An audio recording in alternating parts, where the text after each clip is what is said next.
The Greedy Python by Carle.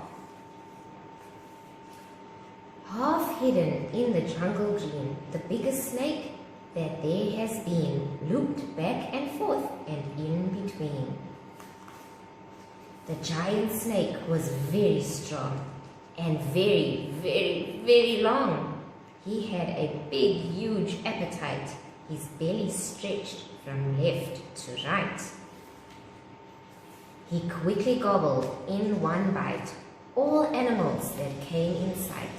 A mouse that hurried to and fro, a frog that jumped up from below, a bat that hung from his left toe, a fish that swam a bit too slow, a bird that flew a bit too low, a porcupine still half asleep, a monkey who was in mid-leap, a leopard sitting in a tree, a buffalo who came to see, an elephant complete with trunk was swallowed in a single chunk. "I'm too big for you," he cried. "No, you're not," the snake replied. At last the python's meal was done, and he lay resting in the sun. The animals inside of him began to jump and fly and swim. And when they all began to kick, the snake began to feel quite sick.